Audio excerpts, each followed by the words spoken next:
పరచును యెహోవా Rapha స్వస్థపరచును మమ్ము స్వస్థపరచును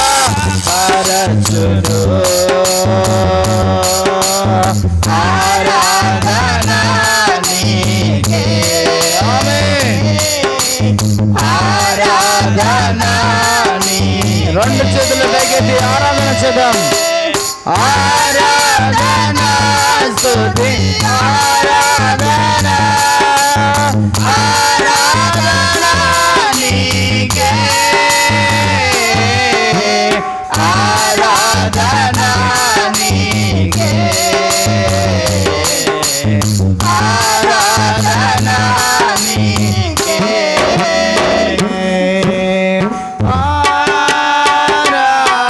ఆరాధన స్తుతి ఆరాధన ఆరాధన స్తుతి ఆరాధన ఆరాధన స్తుతి ఆరాధన ఆరాధన స్తుతి ఆరాధన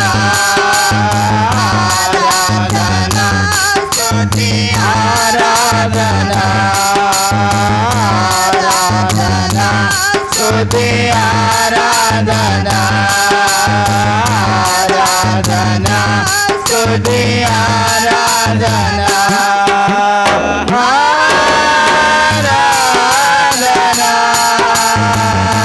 స్తుతి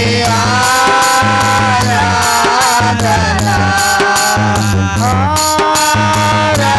ఆరాధన స్తుతి ఆరాధన ఆరాధన అందరూ కలిసి పాడదాం స్తుతి చేద్దాం ఆరాధన చేద్దాం ఆరాధన స్తుతి ఆరాధన ఆరాధన స్తుతి ఆరాధన ఆరాధన స్తుతి ఆరాధన ఆరాధన స్తుతి ఆరాధన మనందరం కూడా ప్రభు సన్నిధిలో స్తుతి చేస్తూ ఆరాధిస్తూ ప్రభు సన్నిధిలో మనందరం కూడా ఆ దేవదేవుని సన్నిధికి వచ్చిన మనందరం యేసయ్యా మా స్తుతుల పైన ఆసీనుడయ్యుండి నీ వాక్కుల చేత మా జీవితాలను మార్చబోతున్న ప్రభువా మాతో మాట్లాడండి అయ్యా అని మనందరం కూడా మన హృదయమని తలుపు దగ్గర తడుతున్న యేసయ్యని హృదయంలోనికి ఆహ్వానించుకొని మాకు నూతన హృదయాన్ని నూతన ఆత్మను నూతన బలాన్ని మాకు ప్రసాదించు ప్రభువా అని మనం అందరము కూడా ప్రభు సన్నిధిలో ఈ జూన్ మాసం మొదటి తేదీని మొదలుకొని మాసాంతరం వరకు దేవుడి నడిపించే రీతిగా మొదటి ఆదివారపు ఆరాధనకు వచ్చిన మనందరం కూడా ఆయన సన్నిధిలో సిద్ధపడదాం. దేవుడే మనుషులతో మాట్లాడబోతున్నాడు.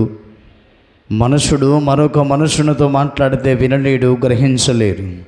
అందుకే ప్రభా మీరే మాతో మాట్లాడు ప్రభా అని ఆయన సన్నిధిలో సిద్ధపడదాం. ఆయనే మాట్లాడబోతున్నాడు. ప్రార్థన చేసుకుందాం. మనందరం కూడా ప్రభు సన్నిధిలో మనందరం కూడా ప్రార్థన పూర్వకంగా సిద్ధపడదాం. వాక్యం కొరకు ఆదాంసార్ గారు ప్రార్థన చేస్తారు. మనందరం కూడా ఏకీభవించుదాం. స్తోత్రం పరిశుద్ధ మహోన్నతుడా, ప్రేమ కృపా కనికల మా ప్రియ పరలోకపు తండ్రి, పరిశుద్ధుడా నీ పరిశుద్ధమైన శ్రేష్టమైన మనకు స్తుతులు స్తోత్రం చెల్లించుకుంటాం తండ్రి. పోయిన పరిశుద్ధ దినం నుండి నేటి వరకు తండ్రి ప్రభా మమ్మలను మా కుటుంబాలను మా సంఘమును తండ్రి ప్రభా అనేకమైనటువంటి పరిస్థితుల్లో తండ్రి ప్రభా వివిధ తండ్రి ప్రభా సమస్యల నుంచి తండ్రి విడుదల దయచేసి తండ్రి ప్రభా మరి యొక్క తండ్రి ప్రభా ఈ దినంలో మమ్మల్ని ప్రవేశపెట్టడానికి నీకు స్తుతులు స్తోత్రం చెల్లించుకున్నాం తండ్రి ప్రభా. ఈ దినం చూలేక తండ్రి ప్రభా అనేకులు తండ్రి ప్రభా ఈ లోకాన్ని విడిచి వెళ్ళినగా తండ్రి ప్రభా మమ్మలను మా సంఘాన్ని తండ్రి ప్రభా నిన్ను స్తుతించడానికి, నిన్ను గణపరచడానికి, నిన్ను ఆరాధించడానికి తండ్రి ప్రభా చేర్చినందుకు నేను స్తుతిస్తూ గణపరుస్తూ ఆరాధిస్తున్నాం తండ్రి. అవును దేవ తండ్రి ప్రభా యొక్క సమయంలో తండ్రి ప్రభా ఇంకా నీ వాక్యాన్ని చెప్పబోతున్న నీ దాసుని శిలువ చాటున మరుగుపరచుకోవాలని ప్రార్థిస్తున్నాం. మా సంఘమునకు, మా జీవితాలకు, మా కుటుంబాలకు కావాల్సినటువంటి ఆత్మీయ ఆహారాన్ని మీరు మాకు దయచేయమని ప్రార్థిస్తున్నాం తండ్రి ప్రభా. ఎంతైనా మీరు మాట్లాడితే మంచిది తండ్రి ప్రభా. మీరే మాతో మాట్లాడండి. మాలో ఉన్నటువంటి బలహీనతలు తొలగిపోలాగా మీరే మాతో మాట్లాడమని ప్రార్థిస్తున్నాం. ఆత్మీయంగా ప్రభా స్థిరపడిన వారిని బలపరచండి. రక్షణ లేని వారికి రక్షణ అనుగ్రహించండి తండ్రి ప్రభా. మారు మనసు లేని వారికి మారు మనసు అనుగ్రహించి తండ్రి ప్రభా మీరే మహిమగంత కీర్తి ప్రభావాలు పొందుకోవాలని ప్రార్థిస్తూ ముందున్న సమయాంతా నీ చేతులకు సమర్పించుకుంటూ కొద్ది ప్రార్థన యేసుక్రీస్తు దివ్యనామములో స్తుతించి ప్రార్థించి వేడుకుంటున్నాం తండ్రి. ఆమేన్. ఆమేన్. అందరు కూర్చోండమ్మా.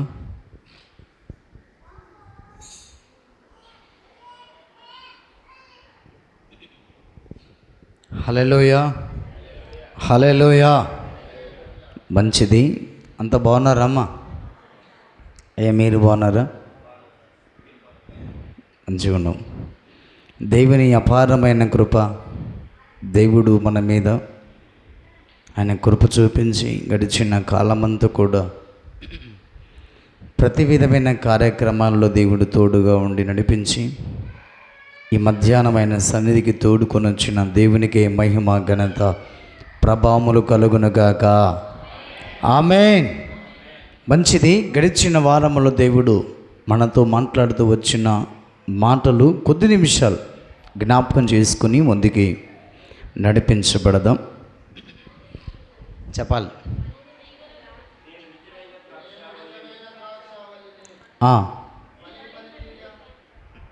నీ నిజమైన ద్రాక్షవల్లిని,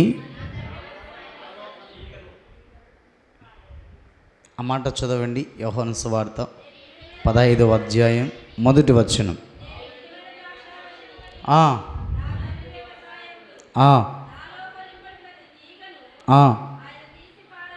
తీసి పారవేయును. నిజమైన ద్రాక్షవల్లిని నా తండ్రి వ్యవసాయకుడు. తీగలమైన మనందరం కూడా ఆయనతో మనము అంటుకట్టబడి బహుగా ఫలించాలి. ఫలించని ప్రతి తీగే ఆయన తీసి పారవేస్తాడు అని దేవుని యొక్క వాక్యము చాలా స్పష్టంగా గడిచిన ఆదివారపు దినమున మనందరితో మాట్లాడుతూ వచ్చాడు.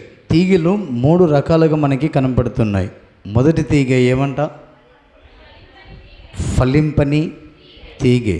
రెండవది ఫలించు తీగే. మూడవది పనికిరాని తీగే. అందుకే ఈ 3 తీగలు మన ఆత్మీయ జీవితానికి మనం పోల్చుకోవాలి. ఈ 3 తీగలు మన ఆత్మీయ జీవితంలో ఒకవేళ ఫలింపని తీగ వలె ఉంటే మనం ఫలించటానికి ప్రయత్నం చేయాలి. పనికిరాని తీగ వలె ఉంటే మనం పనికొచ్చే తీగ వలె మనము వృద్ధి చేసుకోవాలి.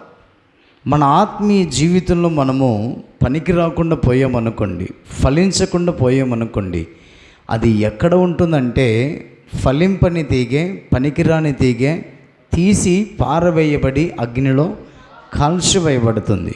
ఫలించు ప్రతి తీగ మరి అధికముగా ఫలించాలి. ఆ ఫలించే తీగ ఎక్కడుంటే ఫలిస్తుంది?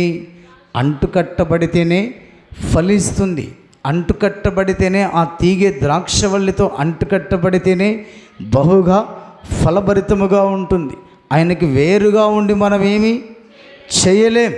ఆయనకి వేరుగా ఉండి వృద్ధి పొందాలనుకుంటే మన జీవితం త్రోవ ప్రక్కన పడిన విత్తనం వలె, త్రోవ ప్రక్కన పడినటువంటి నాటబడిన అంజూరపు చెట్టు వలె మన జీవితాలు పనికి రాకుండా పోతాయన్న భావాన్ని దేవుడు చాలా స్పష్టంగా మాట్లాడుతూ ఉన్నాడు.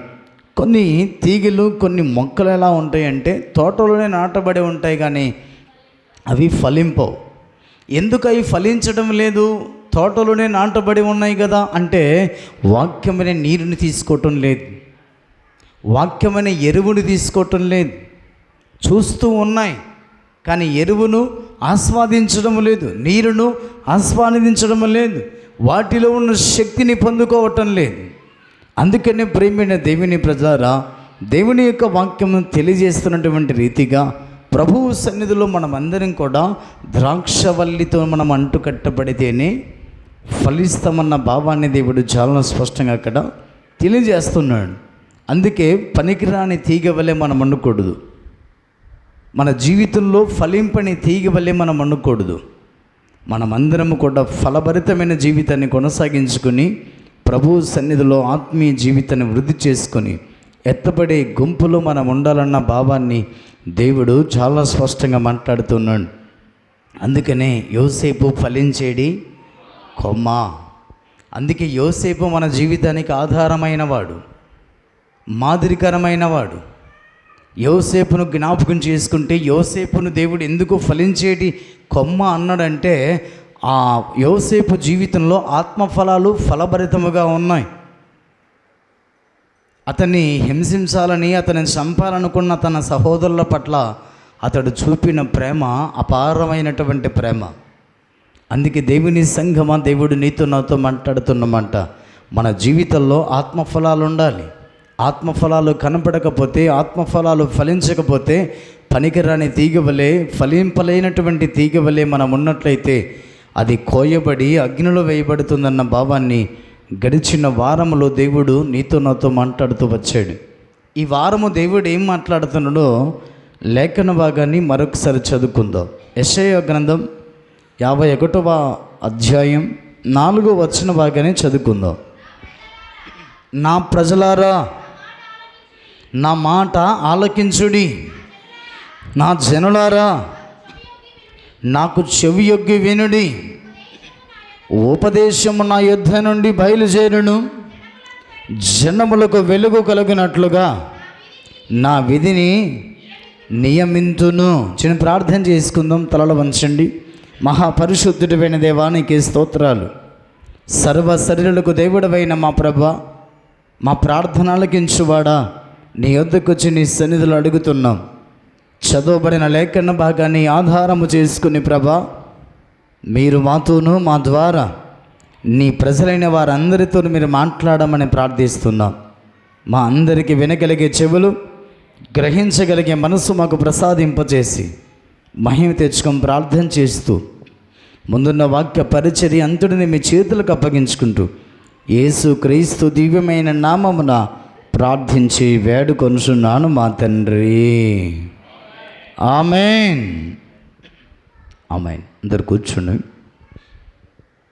యెషయా గ్రంథం 51వ అధ్యాయం 4వ వచన భాగంలో దేవుడు సమస్త జనులతో ఈ విధంగా మాట్లాడుతూ ఉన్నాడు.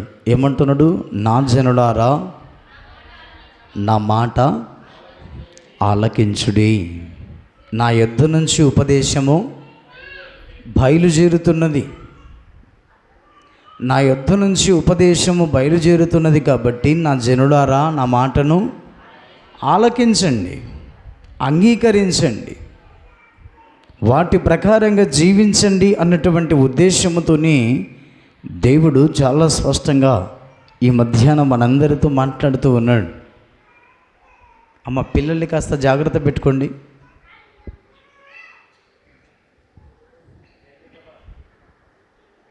దేవుని యొక్క వాక్యము తెలియజేస్తున్న రీతిగా ఎందుకు నా మాట ఆలకించుడి అని దేవుని యొక్క వాక్యము సెలవిస్తున్నది అంటే, దేవుడు సెలవిస్తున్న మాట, నా ఉపదేశము నా యొద్ద నుంచి బయలుదేరి మీ మధ్యకు వస్తూ ఉన్నది, మీరు నా మాట ఆలకించుండి. ఎందుకు ఆలకించండి అని మాట్లాడుతున్నాడు?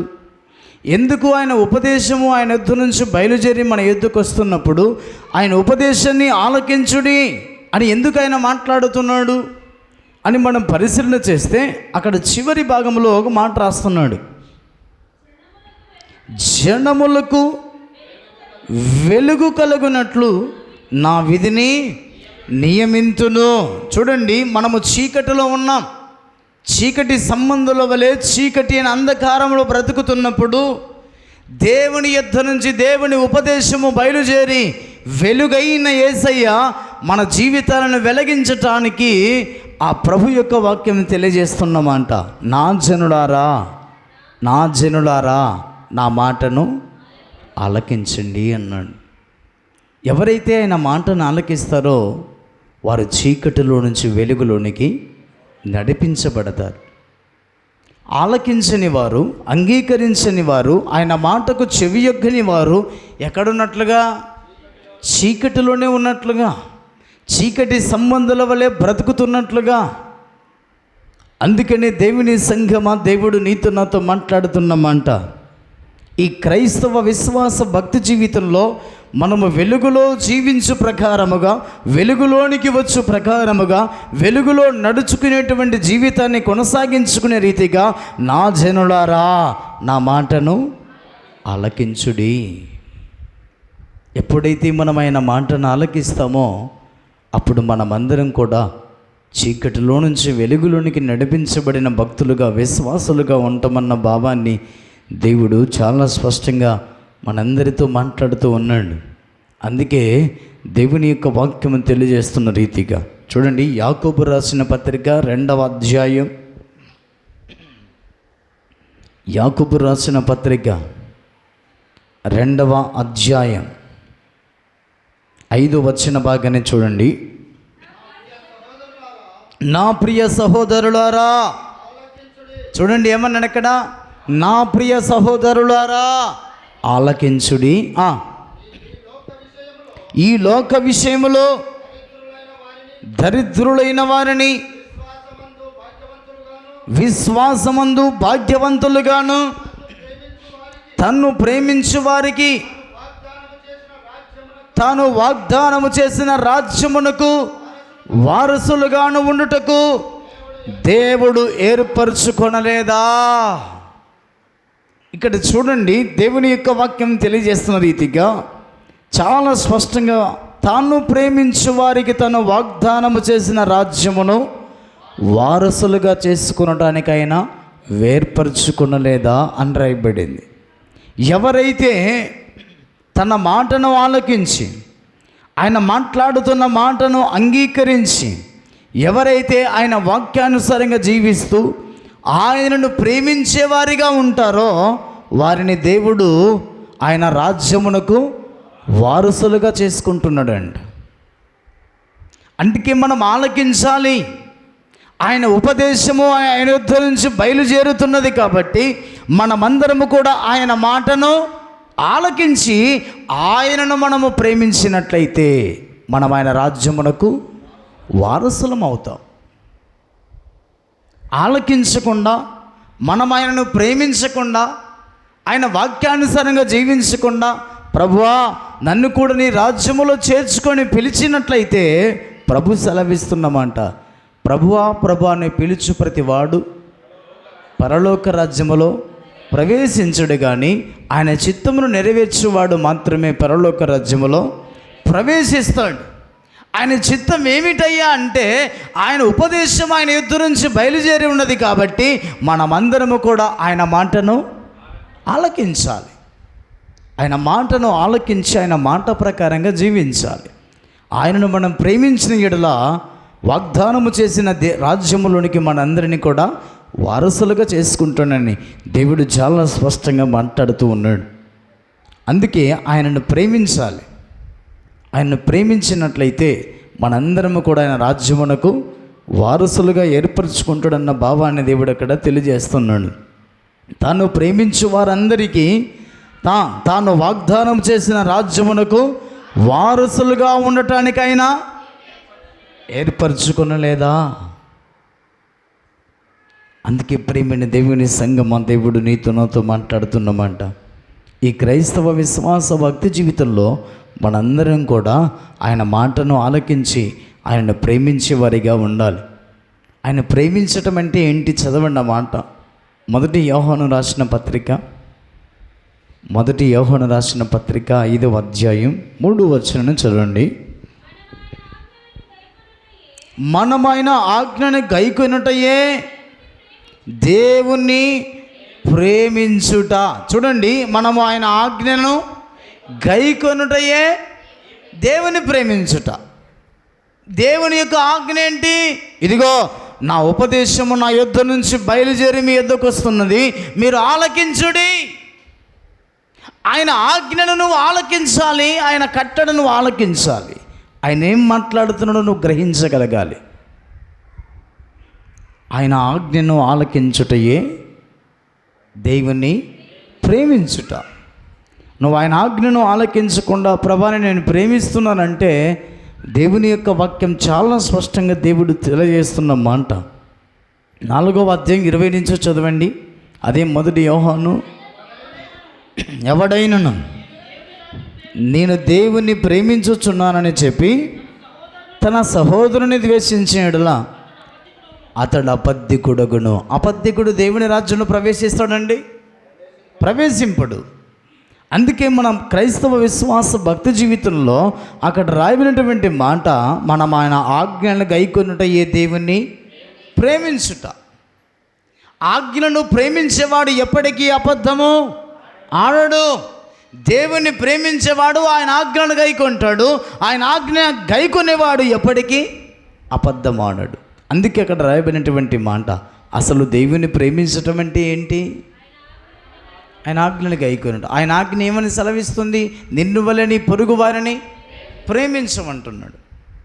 ఆయన ప్రేమించమని వాక్యం సెలవిస్తున్నది ఏమిటంటే, ఇదిగో నా యొద్ద నుంచి ఉపదేశం బయలుదేరున్నది, అది నీ యొద్దకు వస్తున్నది, నీ యొద్దకు వచ్చినప్పుడు నువ్వు దాన్ని ఆలకించుడి అంటున్నాడు ఆయన. అందుకే చాలాసార్లు మనం భక్తి జీవితంలో ఆయన ఆజ్ఞలను అనుసరించలేకపోతున్నాం, గైకొనలేకపోతున్నాం, వాటిని ఆలకించలేకపోతున్నాం. అందుకే మనం అబద్ధికులం అవుతున్నాం. అబద్ధికుడు దేవుని రాజ్యములో ప్రవేశించడని దేవుడు చాలా స్పష్టంగా మాట్లాడుతున్నాడు. ఆ మాట చూడండి, అక్కడ రాయబడిన మాట, తన సహోదరుని ప్రేమించి తాను చూడని దేవుని ప్రేమింపలేడు. దేవుని ప్రేమించేవాడు తన సహోదరుని కూడా ప్రేమింపవలను అను ఆజ్ఞను మనం ఆయన వలన పొంది ఉన్నాము. ఈ ఆజ్ఞ మనం పాటిస్తున్నామా? ఆయన ఎదురు నుంచి ఉపదేశం బయలుదేరుతున్నది.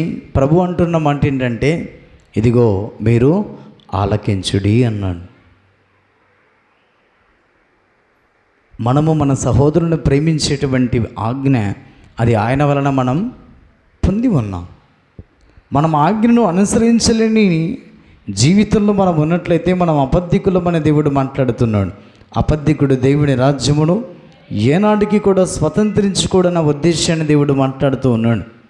చూడండి, దేవుని సన్నిధిలో మనం అందరం కూడా ఈ ఆజ్ఞ ఆలకించకపోతే, ఆజ్ఞ పాటించకపోతే మనం దేవుని ప్రేమించిన వారము కాము.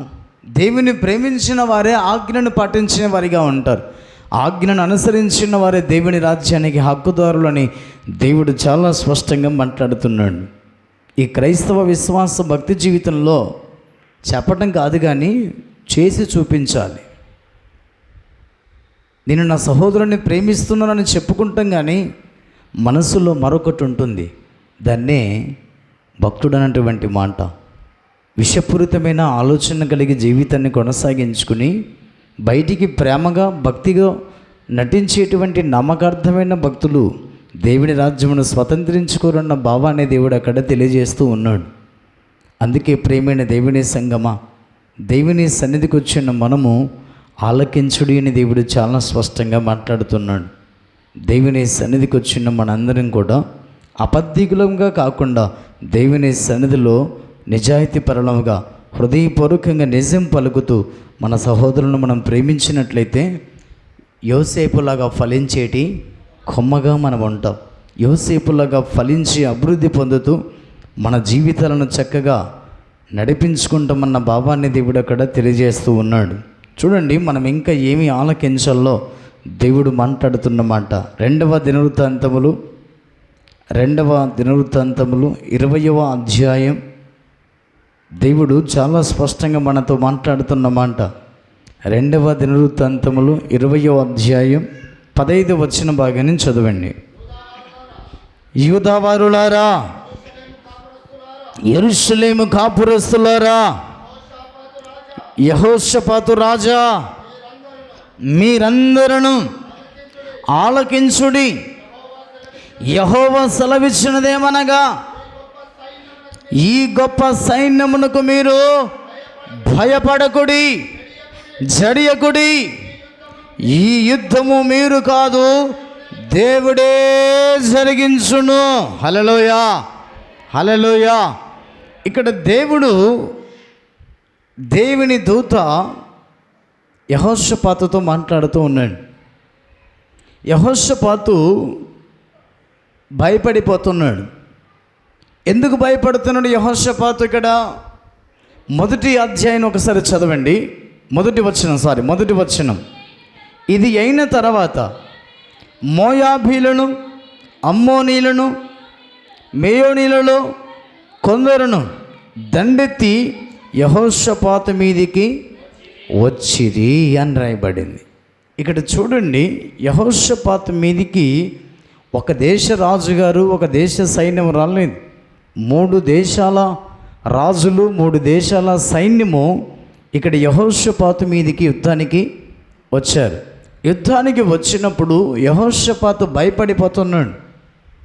భయపడిపోతూ తన జీవితాన్ని కొనసాగించబడుతున్న వేళ దేవుని దూత అక్కడ మాట్లాడుతున్నమాట. ఏమన్నారు? యూదావారులారా, యెరూషలేము కాపురస్తులారా, యెహోషాపాతు రాజా, మీరందరూ ఆలకించుడి. నువ్వు ఆలకించగలిగితే, నువ్వు వినగలిగితే, ఇదిగో నేను ఒక మాట చెప్పబోతున్నా. దేవుడైన యెహోవా నీతో మాట్లాడవలసిన మాటను బయలుపరచబోతున్నాడు. రాజా, ఆలకించుడి అని దేవుని దూత మాట్లాడుతున్న మాట చూడండి. అక్కడ రాయబడిన మాట, మీరందరూ ఆలకించుడి. యెహోవా సెలవిచ్చినదేమనగా, ఈ గొప్ప సైన్యమునకు మీరు భయపడకుడి, జడియకుడి. యుద్ధము మీరు కాదు చేసేది. 3 రాజ్యాలు వచ్చారే, 3 దేశాల రాజులు వచ్చారే, సైన్యం వచ్చిందే, వారిని చూసి మీరు భయపడకుడి, జడియకుడి. వారితో పాటు యుద్ధము చేసేది మీరు కాదు, మీ దేవుడైన యెహోవాయే. హల్లెలూయా. అందుకనే ప్రియమైన దేవుని సంగమా, మన జీవితంలో ఎన్ని విధాలుగా శ్రమలు వచ్చినా, ఎన్ని విధాలుగా ఒత్తిడి వచ్చినా, ఎన్ని విధాలుగా సమస్యలు వచ్చినా, ఎన్ని విధాలుగా మన జీవితంలో బలహీనతలు, అనారోగ్యము కలిగిన భయపడకము. వాటి మీద విజయం ఇచ్చేవాడు నీ దేవుడైన యెహోవాయే. వాటిని చూసి భయపడొద్దు అని దేవుని దూత చాలా స్పష్టంగా దేవుడు యెహోషాపాతు రాజుతో మాట్లాడుతున్నాడు. ఈ మధ్యాహ్న దేవుడు నీతో నాతో మాట్లాడుతున్నమాట. దేని చూసి నువ్వు భయపడుతున్నావు? దేవుడు అంటున్నాడు, ఆలకించుడి. నీ పక్షమున యుద్ధము చేయవాడు నీ దేవుడైనా యెహోవాయే. ఎందుకు భయపడుతున్నావు? భయపడకము, జడియకము. నీవు కాదు యుద్ధము చేసేది, నీ దేవుడైన యెహోవాయే యుద్ధం చేయబోతున్నాడని దేవుడు చాలా స్పష్టంగా అక్కడ మాట్లాడుతూ ఉన్నాడు. అందుకనే దేవుని సంఘమా, దేవుని సన్నిధిలో మనం అందరం కూడా ఈ విధంగా ఉండాలో చూడండి. అక్కడ రాయబడినటువంటి మాటను ఒకసారి జ్ఞాపకం చేసుకుందాం. 11వ వచనాన్ని చూడండి. యెహోషాపాతు ఈ మాట వినగానే యెహోషాపాతు చేసిన పని ఏంటో చూడండి. మేము స్వతంత్రించుకొనవలనని నీవు మాకిచ్చిన నీ స్వాస్థ్యములో నుండి మమ్మను తోలివేయటకై వారు బయలుదేరి వచ్చి మాకెట్టి ప్రతీకారము చేయుచున్నారో దృష్టి ఉంచుము. మా దేవా, నీవు వారికి తీర్పు తీర్చవా? మా మీదికి వచ్చి ఈ గొప్ప సైన్యముతో యుద్ధము చేయుటకును మాకు శక్తి చాలదు, ఏమి చేయుటకును మాకు తోచదు. నీవే మాకు దిక్కు అనే ప్రార్థన చేసెను. చూడండి, యెహోషాపాతు ఏం చేశాడండి? యెహోవా సన్నిధికి వెళ్ళి ప్రార్థన చేస్తున్నాడు. ప్రభా, ఈ గొప్ప సమూహముగా, సైన్యముగా మా మీదికి యుద్ధానికి వచ్చారు, మాకేమీ తోచటం లేదు, మా పక్షమున వారితో యుద్ధము చేయవాడవు నీవే అని దేవుని మీద విశ్వాసం ఉంచి యెహోషాపాతు ప్రార్థన చేయగలిగాడు. దేవుని సంగమా, నువ్వు ఆలకించగలిగితే యెహోషాపాతులాగా నువ్వు ప్రార్థన చేయగలుగుతావు. దేవుని సన్నిధికి వెళ్ళి దేవుని సన్నిధిలో ప్రార్థన చేయగలిగింది యెహోషాపాతు ఏ విధంగా అంటే, దేవుని దూత చెప్పిన మాట ప్రకారంగా అతడు యెహోవా మాటను ఆలకించి ఉన్నాడు. మనం ఎందుకు ఆలకించడం లేదు? మనం ఎందుకు భయపడిపోతాం? కొన్నిసార్లు ఎందుకు దేవుని సన్నిధిలో విశ్వాసంతో ప్రార్థన చేయటం లేదంటే, ఆయన మాట మనము ఆలకించడం లేదు, పట్టించుకోవటం లేదు. దేవుడు ఇంతగా నీ జీవితంలో దేవుడు మాట్లాడుతున్నాడు. ఏమని? నీవు కాదు యుద్ధము చేయవాడు, నీ దేవుడైన యెహోవాయే యుద్ధము చేయబోతున్నాడు అని చెప్పినప్పటికీ కూడా మనం ఏం చేస్తాం? భయపడుతూ ఉంటాం. ఎందుకు ఈ సమస్య నా జీవితంలో వచ్చింది, ఎందుకు ఈ అనారోగ్యం నా జీవితంలో వచ్చింది, ఎందుకు ఈ బాధ నా జీవితంలో వచ్చిందని మనం భయపడుతూ ఆ బాధను, ఆ అనారోగ్యాన్ని, ఆ సమస్యను చూస్తూ కృంగిపోతూ నలిగిపోతూ ఉంటాం. కానీ యెహోషువతో పాటు ఎప్పుడైతే దేవుడు మాట్లాడుతూ వచ్చాడో చాలా స్పష్టంగా దేవుని సన్నిధానమున అతడు ప్రార్థన చేయటం ప్రారంభించాడు. చూడండి, అక్కడ రాయబడినటువంటి మాట 11వ వచనం, యూదా వారందరూ తమ శిశువులతోనూ భార్యలతోనూ పిల్లలతోనూ యెహోవా సన్నిధిని నిలవబడిరి. అప్పుడు మతన్యకు పుట్టిన యెహూయేలు కుమారుడైన బెనాయాకు జననమైన జకర్య కుమారుడును ఆసాపు సంతతి వాడును లేవీయునగు యెహజయేలును సమాజములో వండెను. యెహోవా ఆత్మ అతని మీదికి రాగా అతడిలాగూ ప్రకటించును, యూదావారులారా, యెరూషలేము కాపులస్తురాలా, యెహోషాపాతు రాజా, మీరందరూ ఆలకించుడి. యెహోవా సెలవిచ్చినదేమనగా, ఈ గొప్ప సైన్యమునకు మీరు భయపడకుడి, జడియకుడి. యుద్ధము మీరు కాదు, దేవుడే జరిగించును. హల్లెలూయా. అందుకే దేవుని సంగమా దేవుడు మాట్లాడుతున్నమాట, మన పక్షమున ఉన్నవాడు లోకములో ఉన్నవాడి కంటే మనలో ఉన్నవాడు గొప్పవాడు. మనము కాదు యుద్ధము చేసేది, మన దేవుడైన యెహోవా మన పక్షమున యుద్ధము చేయబోతున్నాడు. వారిద్దరికి వచ్చేసారు, వారి జీవితంలో పోరాడుతూ యుద్ధం జరుగుతున్నది. చూడండి, అక్కడ రాయబడినటువంటి మాట 23-24 వచనం చదవండి. అమ్మోనీయులను, మోయాబీలను, శేయీరు మాన్య నివాసులను బొత్తిగా చంపి నిర్మూలన చేయవలనని పొంచి ఉండి వారి మీద పడిరి. వారు శేయీరు కాపురస్తులను కడముట్టించిన తర్వాత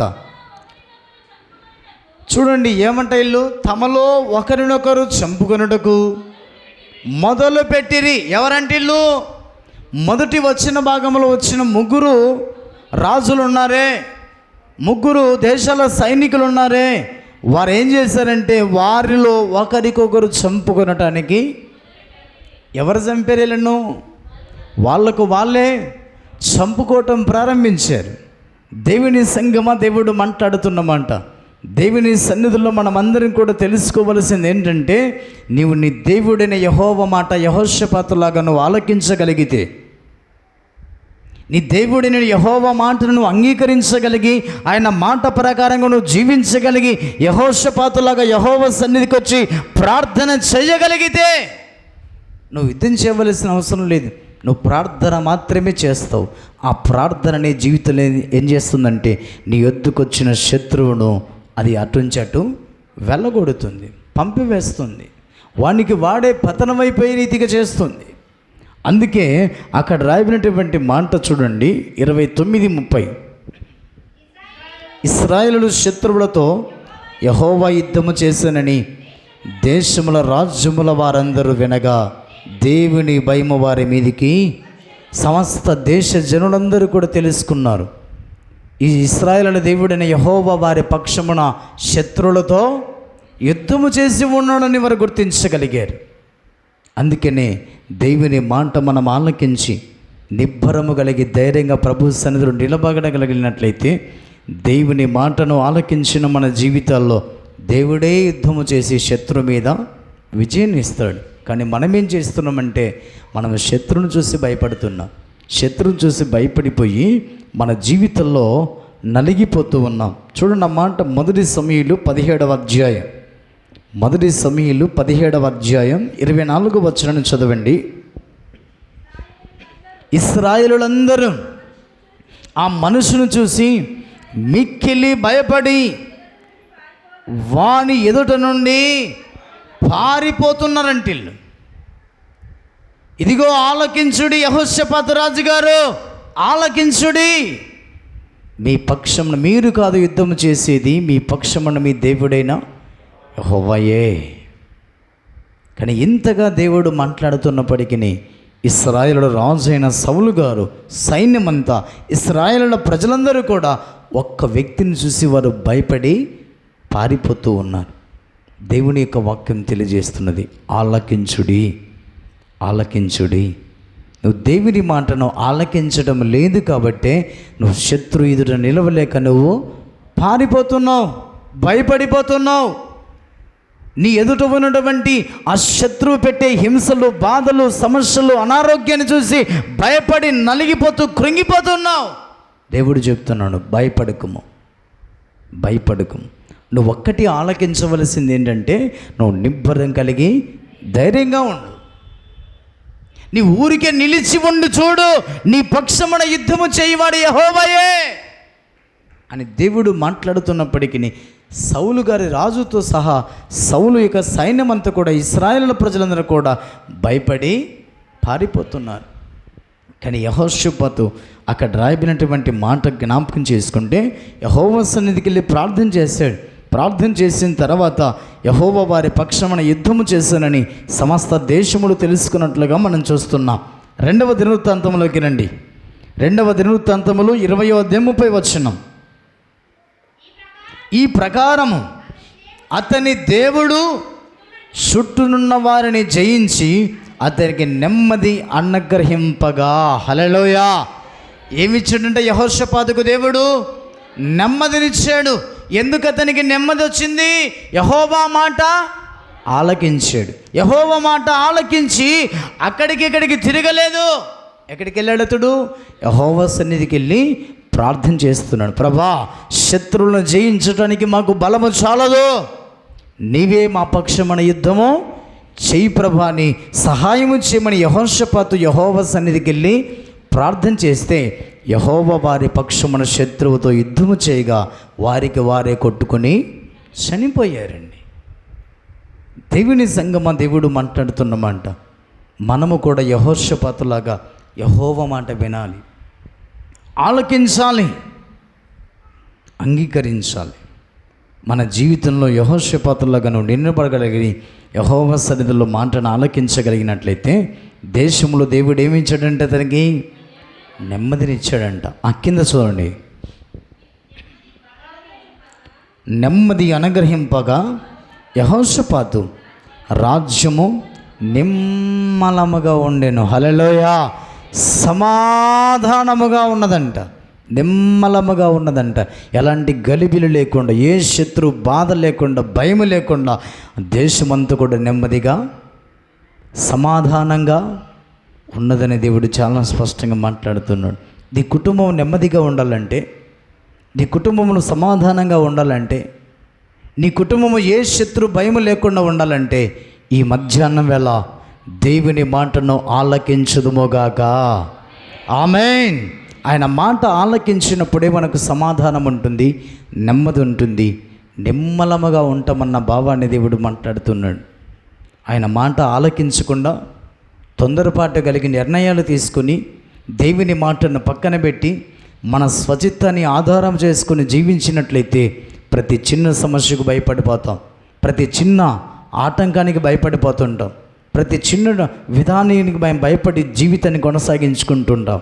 అందుకే ఇక్కడ దేవుని సన్నిధికి వెళ్ళి ప్రార్థన చేయవలసినటువంటి రాజుగారు శత్రువును చూసి భయపడిపోతున్నాడు. వాడి విసిరే సవాలు చూసి భయపడిపోతున్నాడు. అరే, వాడిని జయించలేం, వాడు చాలా బలవంతుడు అని భయపడి, రాజు సైతం భయపడి ఏమయ్యారంట? వాళ్ళు పారిపోయారంట.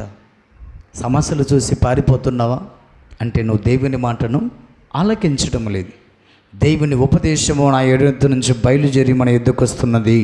ఆయన మాట ఆలకించగలిగినట్లయితే బహుధైర్యం కలిగి యెహోవా సన్నిధికి వెళ్ళి ప్రార్థన చేస్తే దేవుడు మన పక్షమున శత్రువుతో యుద్ధం చేస్తాడన్న భావాన్ని దేవుడు మాట్లాడుతున్నాడు. మన జీవితంలో సమస్యల వైపు చూస్తూ భయపడి మనం పారిపోయినట్లయితే శత్రువు మన మీద విజయాన్ని పొందుకుంటాడు. అందుకే దేవుని సంగమ దేవుడు మాట్లాడుతున్నమాట. ఇదే మొదటి సమూయేలు పుస్తకంలో దేవుని మాటను ఆలకించిన భక్తుడు ఒకడు కనపడతాడు మనకి. 32 వచనం చూడండి. ఈ ఫిలిస్తీని బట్టి ఎవరి మనసును కృంగ నిమిత్తము లేదు, మీ దాసుడైన నేను వానితో పోట్లాడుదునని దావీదు సౌలుతో అనగా, సౌలు ఈ ఫిలిస్తీని ఎదుర్కొని వానితో పోట్లాడకు, మీకు బలము చాలదు, నీవు బాలుడవు.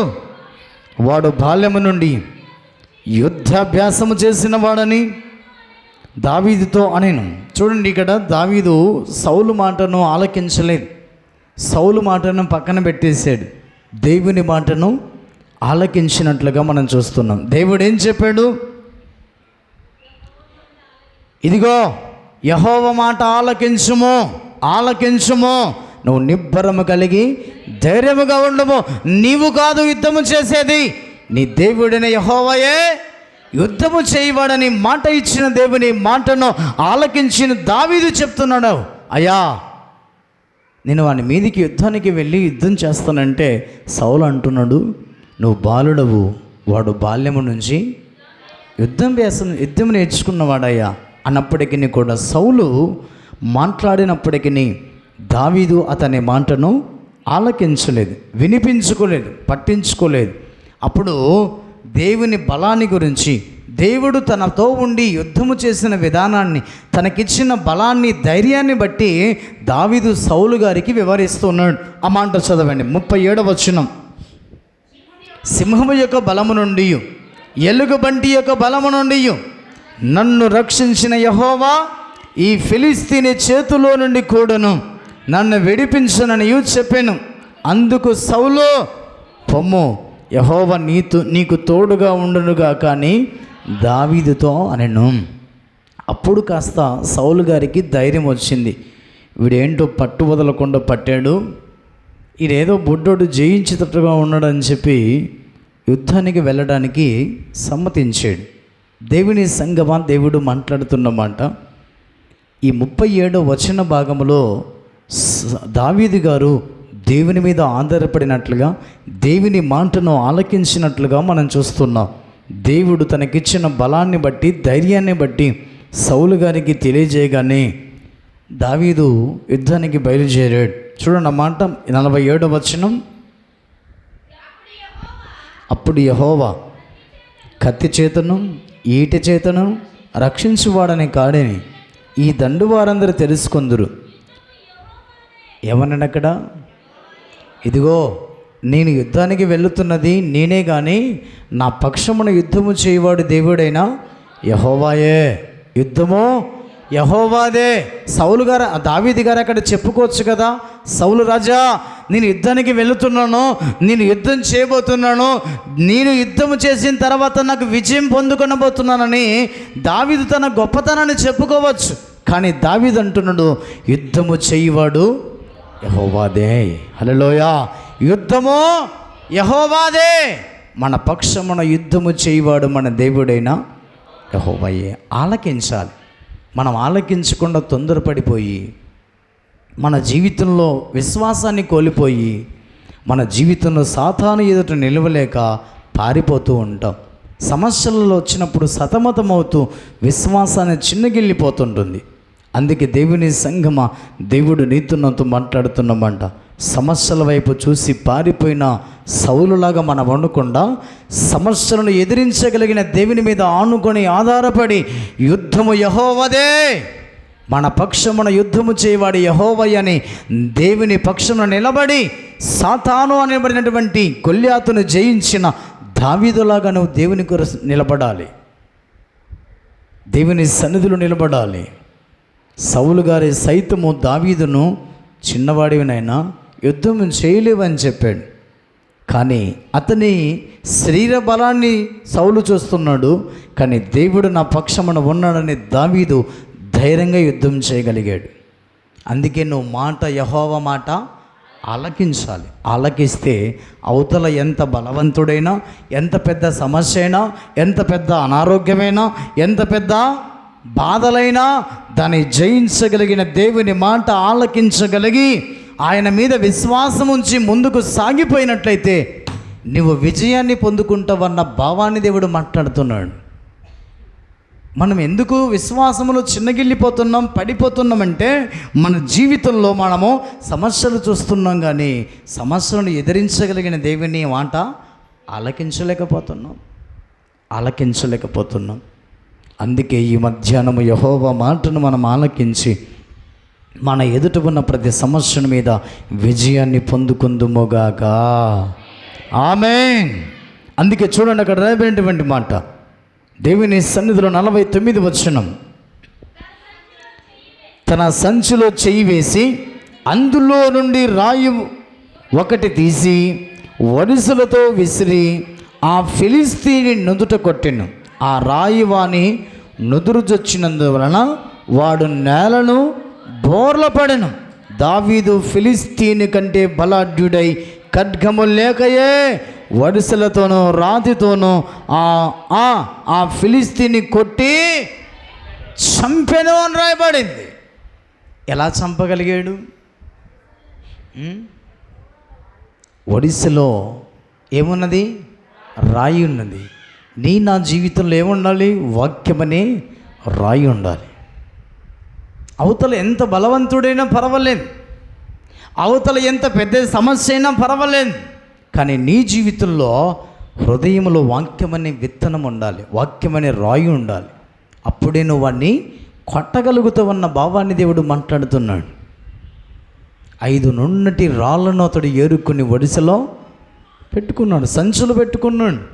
ఒక రాయి తీసుకుని తన జీవితంలో ఎక్కడ కొట్టాలో అక్కడే కొట్టాడు. అతని జీవితంలో వాళ్ళంతా కూడా అతని శరీరంతో డాలుతో కప్పేసుకున్నాడు. ఎక్కడ కొట్టినా గొల్యాతు చావడు, నదుట మాత్రమే కొడితే చస్తాడని దావీదు తెలుసుకున్నాడు.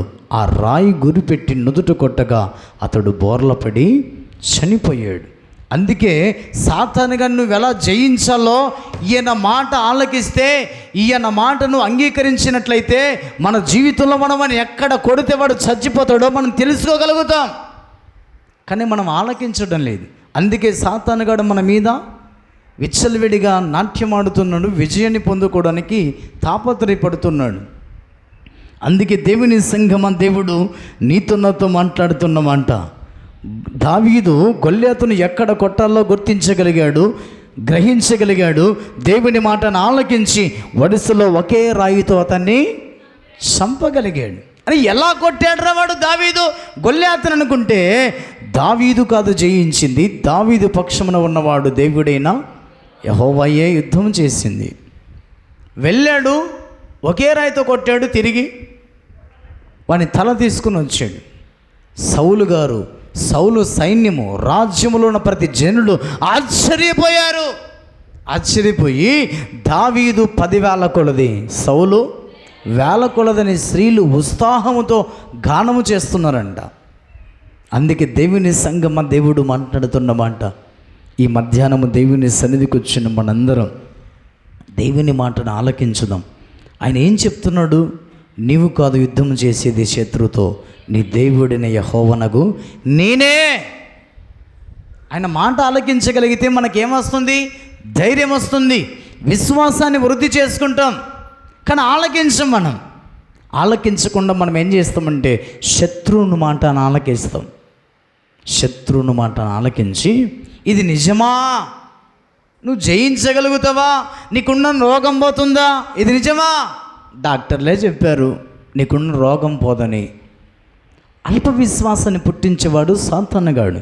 అందుకే ఆయన యొద్ద నుంచి ఉపదేశం బయలుదేరి మన యొద్దకు వస్తున్నది. కాబట్టి ఈ మధ్యాహ్న వేళ ఆయన ఉపదేశాన్ని మనము ఆలకించుదుముగాక. ఆమేన్.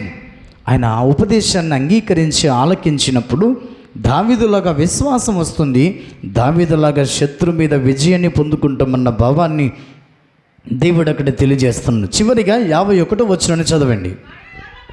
వాడు బోర్ల పడగా దావీదు పరిగెత్తిపోయి ఫిలిస్తీని మీద నిలుచుండి వాని కత్తి వారదూసి దానితో వాని చంపి వాని తలను తెగవేసెను. హల్లెలూయా. ఏం చేశాడంట దావీదు? గొల్యాతు యొక్క తలను తెగవేశాడు. కలవరి శిలువలో ప్రభువైన యేసుక్రీస్తు వారు సాతాను యొక్క తలను చితుక కొట్టేశాడు. ఇప్పుడు వాడిని ఏమి ఆడిస్తున్నాడు? తోక మాత్రమే ఆడిస్తున్నాడు. తోకను చూసి మనం ఏమైపోతున్నాం? భయపడి పారిపోతున్నాం. ఏం చేస్తాడో వాడని. అందుకనే దేవుని ప్రజలారా, తల చితకబడి ఉన్నది, తోక మాత్రమే ఆడిస్తున్నాడు. తోకను చూసి భయపడొద్దు. 3 రాజ్యాల రాజులు వచ్చినా, సైన్యం వచ్చినా, యెహోషాపాతు భయపడొద్దు. వాణ్ణి చూసి నువ్వు భయపడొద్దు, జరియొద్దు, నిబ్బరము కలిగి ధైర్యముగా ఉండము. నీవు కాదు యుద్ధము చేసేది, నీ దేవుడైన యెహోవా వానితో యుద్ధం చేయబోతున్నాడు. వెంటనే యెహోషాపాతు అక్కడికి ఇక్కడికి పరిగెత్తలేదు. యెహోవా సన్నిధికి తన పిల్లలను, తన భార్యను, తన ఇంటి వారందరిని తీసుకుని వెళ్ళి యెహోవా సన్నిధిలో ప్రార్థన చేస్తున్నాడు యెహోషాపాతు. మన సమస్యలు వచ్చినప్పుడు మనం ఎక్కడికి వెళ్ళిపోతున్నాం? దేవుని సన్నిధికి వచ్చి ప్రార్థన చేయగలగాలి. అప్పుడు దేవుడిచ్చిన మాట మీద, ఆయన ఉపదేశం మీద మనం ఆలకించగలిగి విశ్వాసాన్ని వృద్ధి చేసుకున్నట్లయితే ఎంత పెద్ద సమస్య అయినా ఒక చిన్న రాయితో గొల్యాతును దావీదు చంపేశాడు. సమస్యను దేవుని మాట ఆలకిస్తే సమస్య పెద్దదైనా చిన్నదిగా కనపడుతుంది. హల్లెలూయా.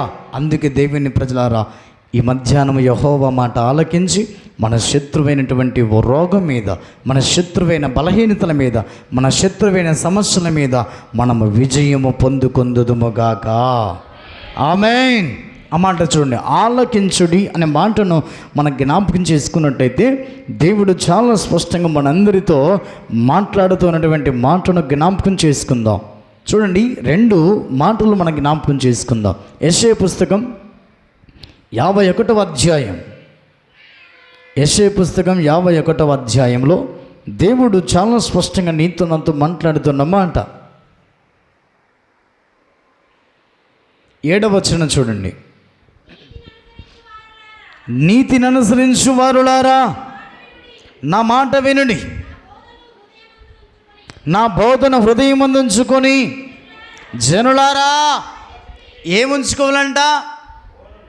నా బోధను మీ హృదయమందు ఉంచుకొని, జనులారా ఆలకించుడి. హృదయమందు మనం ఏముంచుకోవాలి? ఆయన ఉపదేశము మన ఎద్దు నుంచి బయలుదేరుతున్నది కాబట్టి ఆయన ఉపదేశాన్ని మన హృదయంలో ఉంచుకోవాలి. ఉంచుకున్న తర్వాత ఆయన వాక్యమును, ఆయన బోధను మన హృదయంలో ఉంచుకున్న తర్వాత ఆయన మాట్లాడుతున్న మాట ఏమిటంటే ఆలకించుడి అన్నాడు. ఏం ఆలకించమంటున్నాడు ఆయన? ఆ మాట చదవండి. మనుషులు పెట్టు నిందకు భయపడకుడి, వారి దూషణ మాటలకు దిగులు పడకుడి, జడియకుడి. దేవుడు చాలా స్పష్టంగా మాట్లాడుతున్న మాట ఏమన్నాడు అక్కడ?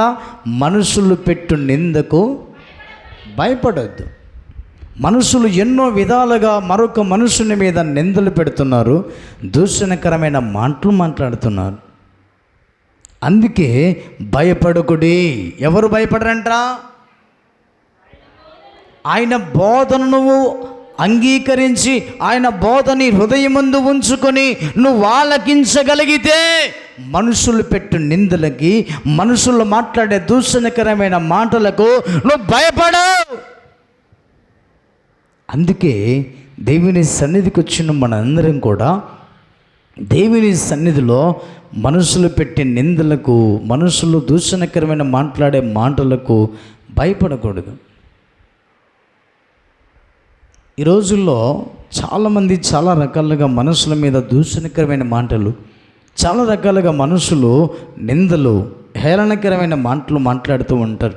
ఆనాడు బైబిల్ గ్రంథంలో కూడా ఒక మనుషుని మీద కొన్ని వందల మంది, కొన్ని పదుల మంది ఏం చేశారంటే నింద మోపాలనే ప్రయత్నం చేశారు.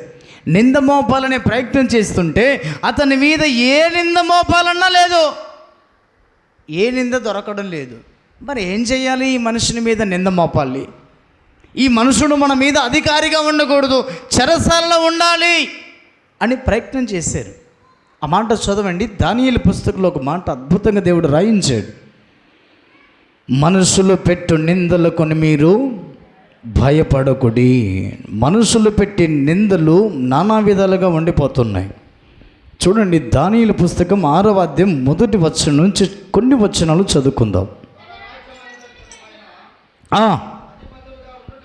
అధిపతులుగా ఉండుటకై 120 మంది అధిపతులను నియమించుటకు దర్యావేషునకు ఇష్టమాయను. వారి పైన ముగ్గురిని ప్రధానులుగా నియమించాను. ఆ ముగ్గురిలో దానియేలు ముఖ్యుడు. రాజునకు నష్టము కలగకుండానట్లు ఆ అధిపతులు తప్పకుండా వీరికి లెక్కలు అప్పచెప్పవలనని ఆజ్ఞ ఇచ్చెను. 5వ వచనం. అందుకు ఆ మనుషులు అతని దేవుని పద్ధతి విషయమందే కానీ మరి ఏ విషయమందును అతనితో లోపము కనుగొనలా లేమనుకొనిరి. చూడండి, అక్కడ రాయబడినటువంటి మాట, అతని మీద నింద మోపాలని, అతనిలో ఏదైనా ఒక తప్పు దొరుకుతుందని ఈ 120 మంది అధిపతులు ఏం చేశారంట? లోపాన్ని కనుగొనాలని ప్రయత్నం చేస్తున్నారు. లోపాన్ని కనుగొని నింద ఏదైనా మోపాలనుకొని ప్రయత్నం చేస్తున్నప్పుడు అతనిలో ఏ లోపము కూడా, ఏ నింద వేద్దామన్నా కనపడలేదు.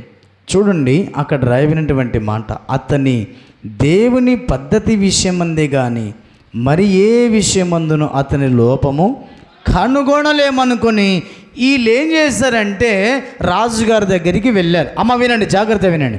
రాజుగారి దగ్గరికి వెళ్ళి, రాజా, మన దేశమంతా సస్యశ్యామలముగా ఉన్నది, సమాధానంగా ఉన్నది, నెమ్మదిగా ఉన్నది, వారి వారి ఇష్టానుసారంగా వారు బ్రతుకుతున్నారు. కానీ ఒక్క షరతు పెట్టాలి దేశములు అంటే ఏంటయ్యా అన్నాడు. ఏంటంటే 30 దినముల వరకు నిన్ను తప్ప ఎవరిని కూడా మ్రొక్కకూడదు, ఎవరిని కూడా సేవించకూడదు అని రాజుగారికి ఒక విత్తనం వేశాను. ఇదేదో బాగుందని చెప్పి రాజుగారు ఏం చేశారంటే ప్రతిమను నిలబెట్టి ఆయన మొక్కించిన ప్రతిమకు కానీ ఆయనకు మాత్రమే మొక్కాలి. వేరొకరికి ఎవరికి మొక్కినా ఎక్కడేస్తారంట? సింహాల బోనులో వేస్తారంట. ఇది బాగుందని చెప్పి ఇలాగైతే దానియేలు మీద నింద మోపి, ఇలాగైతే దానియేలును ఇరికించొచ్చని చెప్పి దానియేలు మీద నింద మోపడానికి వీళ్ళంతా కూడా చేసినటువంటి కుట్ర. ఎందుకంటే దానియేలు సమాధానంగా ఉండకూడదు, దానియేలు మన మీద అధికారిగా ఉండకూడదు, దానియేలు అనేవాడు బాగుపడకూడదు అనుకొని గుర్తించి ఈ శాసనాన్ని తయారు చేసి పెట్టారు. జాగ్రత్తగా వినండి. పెట్టిన తర్వాత శాసనం తయారైంది, దాని మీద ముద్రించారు. 10వ వచనాన్ని చదవండి. ఇట్టి శాసనము సంతకము చేయబడినని దానియేలు తెలుసుకొనినను అతడు తన ఇంటికి వెళ్ళి యథాప్రకారముగా అనుదినము ముమ్మారు మోకాలని తన ఇంటి పైగది కిటికీలను యెరూషలేము తట్టునకు తెరబడి ఉండగా తన దేవునికి ప్రార్థన చేయుచు ఆయనను స్తుతించుచు.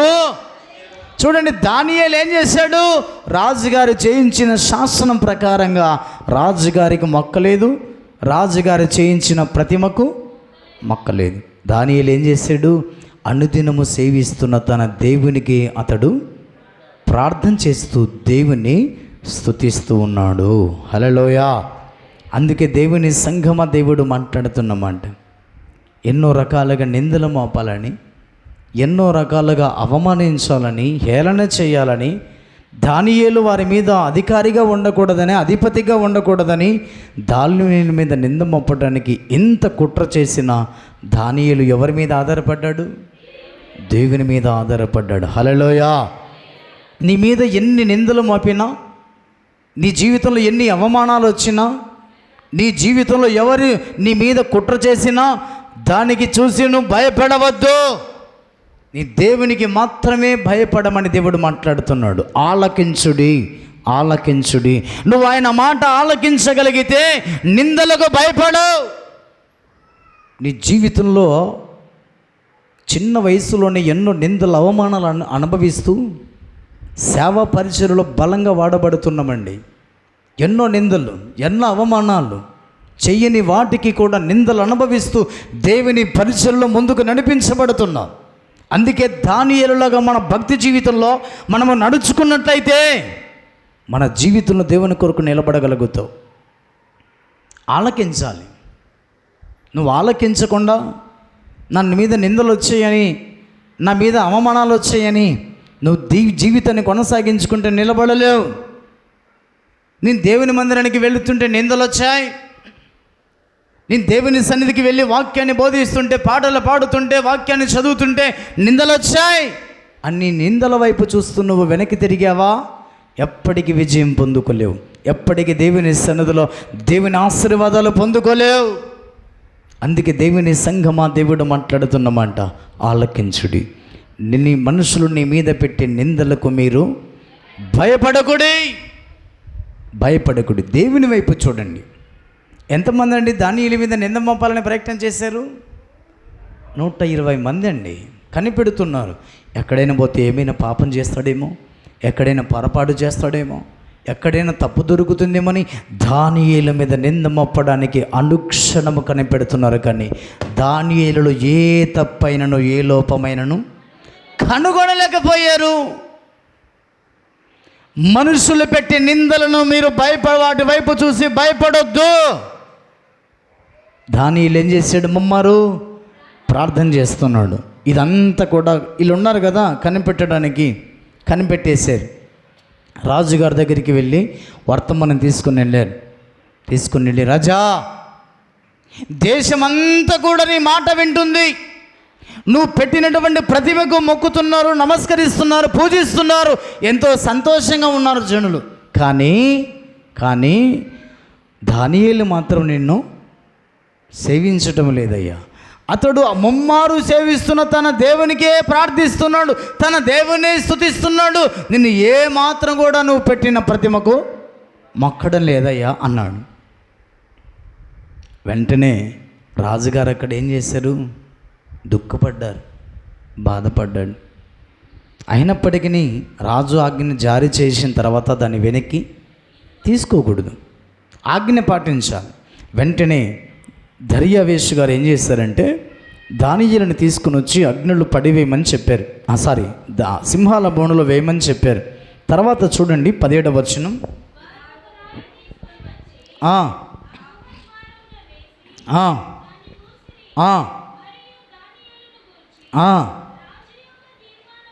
మారునేమో అని రాజు ముద్రను అతని అధికారులు ముద్రను వేసి దాన్ని ముద్రించిరి. 22వ వచనం.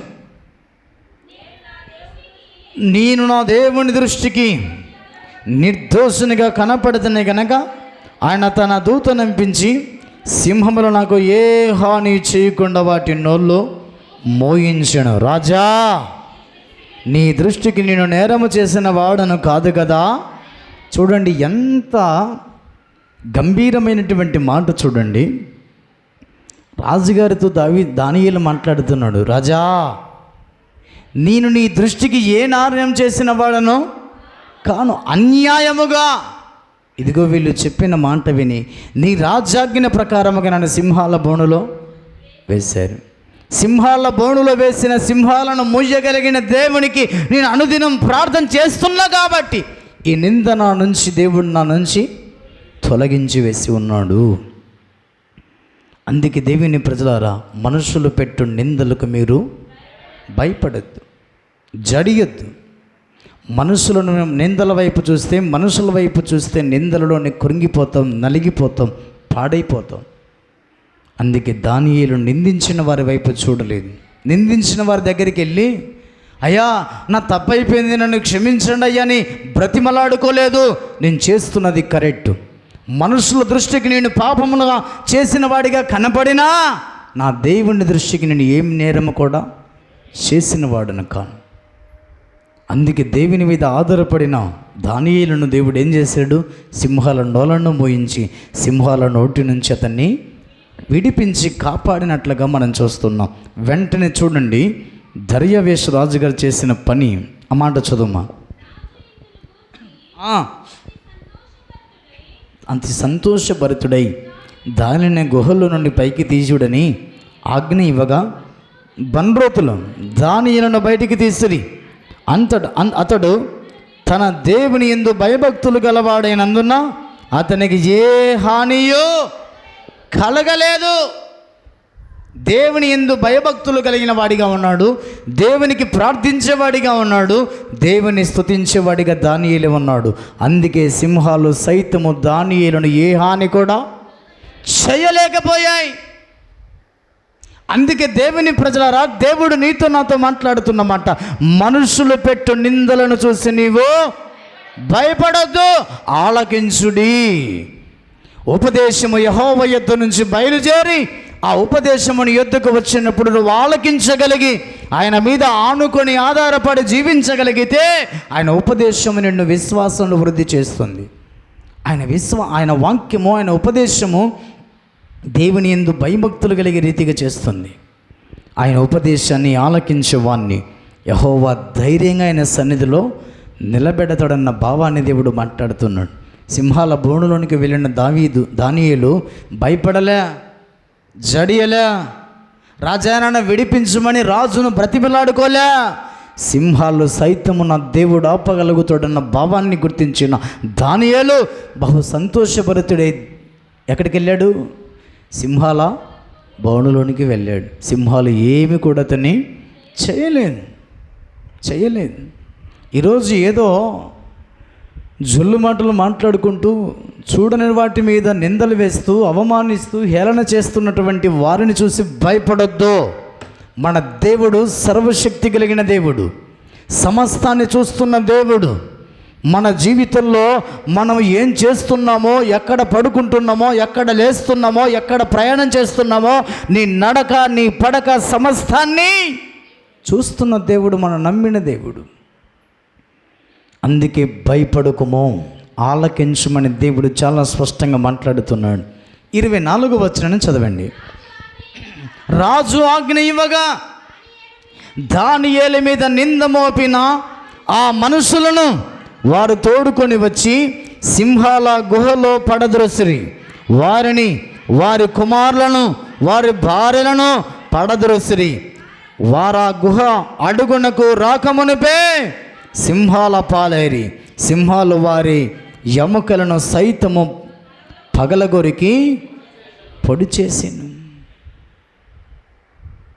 అనవసరంగా నువ్వు నింద మోపొద్దు, జాగ్రత్త. నింద మోపినా దేవుని ఉపదేశాన్ని ఆలకించి నిందించి వారిని చూసి నువ్వు భయపడకోమని దేవుడు చాలా స్పష్టంగా మాట్లాడుతున్నాడు. అందుకే దేవుని ప్రజలారా, దేవుని సన్నిధికి వచ్చిన మన జీవితాల్లో మనమందరము కూడా ఒకవేళ నిందలు అవమానాలు ఎదుర్కొంటూ ఉన్నట్లయితే విడవసుగా ఉంటూ చెయ్యని పాపానికి కూడా నిందలు అవమానాలు ఎదుర్కొంటూ ఉన్నట్లయితే దేవుడు మాట్లాడుతున్నాడు, నిందించు మనుషులను చూసి నీవు భయపడకము. దేవుని మీద ఆనుకొని ఆధారపడి జీవించిన దానియేలును జ్ఞాపకం చేసుకొని, ప్రభా నీవే నా నిందలను తొలగించగలిగిన వాడవని ఆయన సన్నిధిలో నిలబడి ఆయన సన్నిధిలో ప్రార్థిస్తూ స్తుతిస్తూ దేవుని యందు భయభక్తులు కలిగి జీవించినట్లయితే ఆ జీవితంలో దేవుడు నిన్ను అద్భుతంగా నిలబెడతాడన్న భావాన్ని దేవుడు చాలా స్పష్టంగా మాట్లాడుతున్నాడు. అందుకే దేవుని సన్నిధికి వచ్చిన మనందరం కూడా ఆయన మాటను మనము ఆలకించమని దేవుడు మాట్లాడుతున్నాడు. చివరిగా ఒక మాట మనం చదువుకుందాం. చూడండి, యెషయా పుస్తకం 62వ అధ్యాయం. ముగించబోతున్నాను, సమయం కూడా చాలా అయిపోతున్నది. 62వ అధ్యాయం 11వ వచనం. ఆలకించుడి బుద్ధిగంతముల వరకు యెహోవా సమాచారము ప్రకటింపజేసి ఉన్నాడు.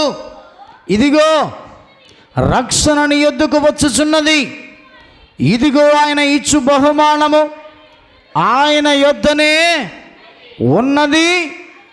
ఆయన ఇచ్చు జీతము ఆయన తీసుకొని వచ్చుచున్నాడని సియోను కుమార్తెకు తెలియజేయుడే. ఏం తీసుకొని వస్తున్నాడంటే ఆయన జీతాన్ని తీసుకొని వస్తున్నాడు. సియోను కుమార్తెకు మీరు తెలియజేయుడి, ఆలకించుడి. సంగమా ఆలకించుము. ఆయన యుద్ధ మనం చేసిన ప్రతి పాపానికి, మనం చేసిన ప్రతి మేలులకు, మనం చేసిన ప్రతి నీతికి ఆయన యుద్ధ ఏమున్నదంట? జీతం ఉన్నది. ఆయన తీసుకొని వస్తున్నాడు. సంగమా ఆలకించుమని దేవుడు మాట్లాడుతున్నాడు. ఆయన ఏం తీసుకుని వస్తున్నాడు? జీతాన్ని తీసుకుని వస్తున్నాడు. చూడండి, అక్కడ రాయబడిన మాట, ఆలకించుడి బుద్ధిగంతముల వరకు యెహోవా సమాచారం ప్రకటింపజేసి ఉన్నాడు. ఇదిగో రక్షణ నీ యొద్దకు వచ్చుచున్నది, ఇదిగో ఆయన ఇచ్చు బహుమానమును ఆయన యొద్దనే ఉన్నది, ఆయన ఇచ్చు జీతము ఆయన తీసుకుని వచ్చుచున్నాడు. సీయోను కుమార్తె తెలుసుకొనము, తెలియజేయుడి, ఆలకించుము అని దేవుడు మాట్లాడుతున్నాడు. ఏం జీతం ఉంది ఆయన యొద్ద అంటే, మనం చేసిన ప్రతి క్రియకు ఆయన యొద్ద జీతం ఉన్నది, బహుమానం ఉన్నది. మనం ఆ జీతాన్ని పొందుకోవడానికి మనం ఎలా ఉండాలి? ఆలకించి సిద్ధంగా ఉండాలి. ఆయన ఏ జీతం ఇస్తున్నాడో నీకు నాకు తెలుసు, మన మనస్సాక్షికి తెలుసు, మనం ఏం జీతం పొందుకొనబోతున్నాం ఆయన వద్ద. ఆ మాట చూడండి, దేవుడు చాలా స్పష్టంగా మనందరితో మాట్లాడబోతూ ఉన్నాడు. ప్రకటన 22వ అధ్యాయం. అంతకంటే ముందుగా యోబు పుస్తకంలో ఒక మాట చదువుకుందాం. యోబు పుస్తకం 34:11. 34:11 తీసారా? 34:11. 34. నరుల క్రియలకు తగినట్లుగా ఫలము ఆయన వారికిచ్చును, అందరికీ వారి వారి మార్గములను బట్టి వారికి ఫలమిచ్చును. ఏమిస్తాడంట ఆయన? దేనికోసం ఇస్తున్నాడు ఆయన? దేన్ని బట్టి ఇస్తున్నాడు ఆయన? వారి వారి మార్గములను బట్టి, వారి వారి క్రియలను బట్టి వారికి ఆయన జీతం ఇస్తున్నాడు, ప్రతిఫలం ఇస్తున్నాడు. నువ్వు ఎక్కడికి వెళ్తున్నావో తెలుసు దేవునికి, నువ్వు ఎక్కడ పడుకుంటున్నావో దేవునికి తెలుసు, ఎక్కడ లేస్తున్నావో దేవునికి తెలుసు, ఎక్కడ కూర్చుంటున్నావో దేవునికి తెలుసు, ఎక్కడ తింటున్నావో దేవునికి తెలుసు. వారి వారి క్రియలకైనా జీతము వస్తున్నది, జీతం ఆయన వస్తున్నది. ఆయన తీసుకుని ప్రతిఫలం ఇవ్వటానికైనా మన మధ్యకు వస్తున్నాడు. ముందుగా ఆయన ఏం పంపాడు? ఆయన మన యొద్దకు వర్తమానాన్ని పంపాడు, ఉపదేశాన్ని పంపాడు. ఆయన ఇదిగో ఆలకించుడి, యెహోవా యొద్ద నుంచి ఉపదేశము నీ యొద్దకు వచ్చి ఉన్నది, ఆలకించుము అన్నాడు. ఆ ఉపదేశాన్ని ఆలకించి ఉపదేశ ప్రకారంగా జీవించగలిగితే ప్రభు చెప్తున్నమాట, నీకు కావలసిన జీతము నా యొద్ద ఉన్నది అన్నాడు. ఇప్పుడు చదవండి ప్రకటన పుస్తకంలో. ఏమన్నాడు? ఇదిగో నేను త్వరగా వచ్చుచున్నాను, ఈ గ్రంథములోని ప్రవచన వాక్యమును గైకొన్న వాడు ధన్యుడు, ధన్యురాలు. ఆలకించకుండా జీవితాన్ని కొనసాగించుకున్నవాడు దేవుని సన్నిధిలో ఉగ్రత పాలవుతాడన్న భావాన్ని దేవుడు మాట్లాడుతున్నాడు. ఇప్పుడు 11వ వచనాన్ని చదవండి. అన్యాయము చేయువాడు ఇంకనూ అన్యాయమే చేయనేమో, అపవిత్రుడైన వాడు ఇంకనూ అపవిత్రుడుగానే ఉండనేమో, నీతిమంతుడు ఇంకనూ నీతిమంతుడుగానే ఉండనేమో, పరిశుద్ధుడు ఇంకనూ పరిశుద్ధుడుగానే ఉండనేమో. ఇదిగో త్వరగా వచ్చుచున్నాను, వాని క్రియల చొప్పున ప్రతి వానికి ఇచ్చుటకు నేను సిద్ధపరిచిన జీతము. యోబు పుస్తకంలో ఏం చదివాం? వాని క్రియలకు ప్రతిఫలమైనదున్నది, జీతమైనదున్నది. ఆయన జీతాన్ని చేత పట్టుకొని మన యొద్దకు ఆయన వస్తున్నాడు. ఉపదేశాన్ని పంపాడు, ఆలకించకపోతే ఇదిగో మన జీవితంలో ఆయన జీతాన్ని చేత పట్టుకొని వస్తున్నాడు. ఎలాగా? నీ క్రియల జీతాన్ని ఆయన చేత పట్టుకొని వస్తున్నాడు. అందుకే అంటున్నాడు వచ్చే సమయమున, అయ్యా వాడు దేవుని మందిరానికి వస్తున్నా కూడా అవినీతిగా ఉన్నాడయ్యా, ఆమె దేవుని మందిరానికి వస్తున్నప్పటికీ అపరిశుద్ధురాలుగా ఉన్నదయ్యా అంటే ప్రభు అన్నాడు, ఇదిగో బాబు, వారి వారి క్రియలు చొప్పున జీతం నా యొద్ద. నువ్వేం బెంగపడొద్దు, నీ జీవితాన్ని నువ్వు సరి చేసుకో, నీ జీవితాన్ని కరెక్ట్గా చూసుకో. మనుషుల దృష్టికి కాదు, నా దృష్టికి ఎవడైతే నీతిమంతుడిగా, ఎవరైతే పరిశుద్ధులుగా ఉంటారో వారికి పరిశుద్ధమైన జీతం నా యొద్ద ఉన్నది. ఎవరైతే దేవుని మందిరానికి వెళుతూ కూడా, ఎవరైతే దేవుని సన్నిధిలో గడుపుతూ కూడా అన్యాయముగా అక్రమంగా జీవితాన్ని కొనసాగించుకుంటారో వారి క్రియలకు కూడా నా యొద్ద ఇదిగో త్వరగా నేను వస్తున్నాను అన్నాడు ప్రభు. ఆలకించుడి, ఆలకించుడి. ఆలకించకుండా జీవితాన్ని కొనసాగించుకుని దేవుని సన్నిధిలో జీవితాన్ని కొనసాగించుకుంటే ప్రభు అన్నాడు, ఇదిగో నేను త్వరగా వచ్చుచున్నాను. వచ్చి ఏం చేస్తున్నాడు ఆయన? వాని క్రియలు చొప్పున వారికి వానికి ఇచ్చుటకు ఆయన యొద్ద సిద్ధపరిచిన జీతం ఉన్నది. ఆ జీతమును పొందుకోక మునుపే నీతిమంతుడిగా ఉన్నావా? జీవితంలో అన్యాయస్తుడుగా అక్రమంగా జీవితాన్ని కొనసాగించుకుంటున్నావా? ప్రభు అంటున్నాడు, ఆలకించుడి. నేను త్వరగా, లేట్ చేస్తున్నాడు ఆయన, త్వరగా వస్తానంటున్నాడు ఆయన, త్వరగా రాబోతున్నాడు ఆయన. అందుకే దేవుని సంగమా, ఆయన రాకమునిపై మన జీవితాన్ని సరిచేసుకొని సరిదిద్దుకొని ఆయన ఉపదేశాన్ని ఆలకించి ఆయన ఉపదేశ ప్రకారముగా మనమందరము కూడా జీవించుదుముగాక. ఆమేన్. అందుకే చివరిగా ఒక మాట మనం చదువుకుందాం. ఎహెజ్కేలు పుస్తకం 18వ అధ్యాయం, ముగిస్తున్నానండి. ఎహెజ్కేలు పుస్తకం 18వ అధ్యాయం తీసారా? ఆ మాట చూసి ముగించుకుందాం. 26 నుంచి చదవండి. నీతిపరుడు తన నీతిని విడిచిపెట్టి పాపం చేసిన ఎడల అతడు దానిని బట్టి మరణమునందును, తాను పాపం చేయుటను బట్టియే కదా అతడు మరణమునందును. 30వ వచనం, కాబట్టి ఇశ్రాయేలులారా, ఎవని ప్రవర్తనను బట్టి వారికి శిక్ష విధింతును. మనసు త్రిప్పుకొని మీ క్రియలు మీకు శిక్ష కారణములు కాకుండానట్లు వాటన్నిటిని విడిచిపెట్టి మీరు జరిగించిన అక్రమ క్రియలన్నిటినీ విడిచి నూతన హృదయమును నూతన బుద్ధియు తెచ్చుకొనిడి. ఇదే యెహోవా వాక్కు. ఆలకించిన సరే, ఆలకించకపోయినట్లయితే వానికి నా యొద్ద జీతము ఉంచబడి ఉన్నది, నేను త్వరగా రాబోతున్నాను అని దేవుడు చాలా స్పష్టంగా మాట్లాడుతూ ఉన్నాడు. మన పాపమును బట్టి మరణము పొందుకుంటున్నట్లుగా పాపమును విడిచిపెట్టి మరణములో నుంచి జీవములోనికి దాటి ఆయన రాజ్యమునకు హక్కుదారులుగా మార్చబడదుముగాక. మోకరించండి ప్రభు సన్నిధిలో. మనమందరం కూడా ఒక్కసారి జ్ఞాపకం చేసుకుందాం. దేవుని సంఘమా, దేవుడు మాట్లాడుతున్నాడు, ఆలకించుడి, ఆలకించుడి, ఆలకించుడి. యుద్ధము చేయువాడుని దేవుడని యెహోవాయే. యెహోషాపాతు ఆలకించాడు, సౌలు గారు ఆలకించలేకపోయారు. అందుకే యుద్ధము చేయడానికి వచ్చిన ఒక్క వ్యక్తికి సౌలు గారు సైన్యము ఇశ్రాయేలులో భయపడి పారిపోయారు.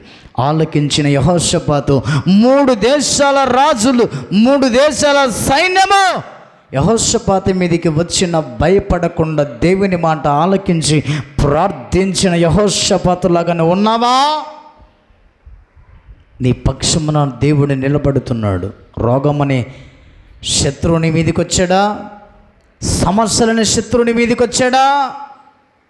నిందలు అవమానములని శత్రువుని మీదకి వచ్చాడా? భయపడొద్దు, వాటిని జయించగలిగిన దేవుడు నీ పక్షమున ఉన్నాడు. యెహోషాపాతులాగా యెహోవా సన్నిధికి వెళ్ళి ప్రార్థన చేయి.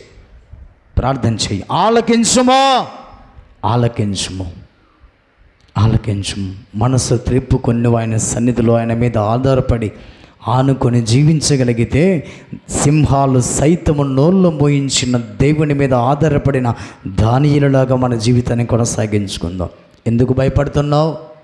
నిందలు వేశారని భయపడుతున్నావా? నువ్వు ఏ పాపం చేయలేదు కదా దానియేలులాగా. నింద చేయకపోతే, నువ్వు పాపము చేయకపోతే, నిందలు వేసిన ఆ నిందలు నిజము చేయగలిగిన, నిందలో నీ నుంచి తొలగించి వేయగలిగిన దేవుని సన్నిధిలో ప్రార్థన చేయి, దేవుని స్తుతించు. నిందలను సైతము దేవుడు తొలగించి నిందించిన వారిని దేవుడే పతనం చేయబోతున్నాడన్న భావాన్ని దేవుడు మాట్లాడుతున్నాడు. అమ్మా, నీకు తెలియకపోతే మౌనంగా ఉండాలి. తెలియకపోయినా ఎవరో సొల్లు మాటలు మాట్లాడితే ఆ మాటలు విని ఇతరుల మీద నిందలు ఎందుకు వేస్తున్నావమ్మా? అయ్యా, దేవుడు సూటిగా ఖండితంగా దేవుడు నీతోనే మాట్లాడబోతున్నాడు. ఎవరి మీద అనవసరంగా నిందలు వేయొద్దు. జీవితంలో పతనమైపోతావన్న భావాన్ని దేవుడు మాట్లాడుతున్నాడు. దానియేలు జీవితంలో అనుక్షణము నిందలు వేయాలని కనిపెట్టిన వారి పరిస్థితి ఏమైందో తెలుసుగా. జాగ్రత్త. నీ ఇరుగు పొరుగు వారి మీద, నీ ఇంట్లో ఉన్న వారి మీద, నీ బంధువుల మీద, నీ స్నేహితుల మీద, నీ అన్నదమ్ముల మీద ఎందుకు నిందలు వేస్తున్నావు? నిందించే మనుషుల వైపు చూసి నువ్వు భయపడకమని దేవుడు మాట్లాడుతున్నాడు. ఆ నిందలు నిజము కాదని తెలపగలిగిన దేవుడు నీకు తోడుగా ఉన్నాడని ధైర్యంగా దేవుని మాటలు ఆలకించి ముందుకు సాగిపోవటానికి సిద్ధపడవని ప్రభు మాట్లాడుతున్నాడు. ఆలకించుడి అని దేవుడు మాట్లాడుతున్నాడు. ఆయన ఉపదేశం మన ఎద్దు నుంచి బయలుదేరి మన ఎద్దుకు వచ్చి ఉన్నది. ఆలకించి ఉపదేశ ప్రకారంగా జీవించగలిగితే నీ పక్షమున యుద్ధము చేయవాడిని దేవుడిని యెహోవాయే. నీ నిందలను తొలగించి దానియేలులాగా దేవుని సన్నిధిలో నిలబెట్టగలిగిన దేవుని సన్నిధికి వెళ్ళి ప్రార్థన చేయి. ప్రభువు సన్నిధిలో గొప్ప ఆశీర్వాదాన్ని పొందుకుంటావన్న భావాన్ని దేవుడు మాట్లాడుతున్నాడు. అమ్మా, నీ క్రియలను బట్టి నీకు ప్రతిఫలం ఉంటుంది, నీ పాపాన్ని బట్టి నీకు ప్రతిఫలం ఉంటుంది. నీతిమంతుడిగా జీవిస్తున్నావు, మంచిదే. కానీ మరణము దాకా నువ్వు నీతిమంతుడిగానే ఉండాలి. నీతిమంతుడు తన నీతిని విడిచి దుర్నీతిని కొనసాగించిన ఎడల దుర్నీతిని బట్టి మరణాన్ని పొందుకుంటాడని దేవుడు మాట్లాడుతున్నాడు. మన దేవుడు న్యాయవంతుడై ఉన్నాడు, న్యాయకర్త అయి ఉన్నాడు. ఆ న్యాయవంతుడైన దేవుని సన్నిధిలో మాటను ఆలకించి ఆయన మాట ప్రకారంగా జీవించి ఆయన రాజ్య వారసత్వాన్ని పొందుకోవడానికి సిద్ధపడదుముగాక. ప్రార్థన చేసుకుందాం ప్రభు సన్నిధిలో.